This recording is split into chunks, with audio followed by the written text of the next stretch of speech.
ማሊክ ሰይድ ይላል። ማሊክ ሰይድ ኢሳ died when he was 33 years old በማለት ያስቀምጣል። ሁላችሁም ተመልከቱ።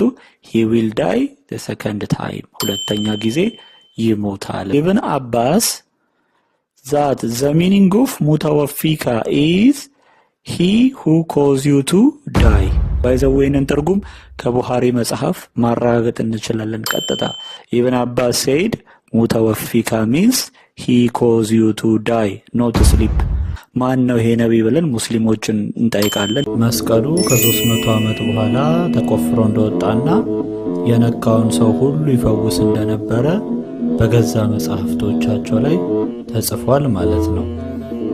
ምን ያህሎቻችሁ ሙስሊሞች ስለዚህ ታውቃላችሁ? መዳን በሌላ በማንም የለም። በክሪሽና አይዳንም፣ በመሐመድ አይዳንም፣ በቡድሃ አይዳንም። ብቸኛው መዳኛ መንገድ ኢየሱስ ክርስቶስ ብቻ ነው። እውነትም መንገድም ሕይወትም እርሱ ብቻ ነው። እውነትን ፈልጉ፣ እውነትም ማርነት ያወጣችኋል።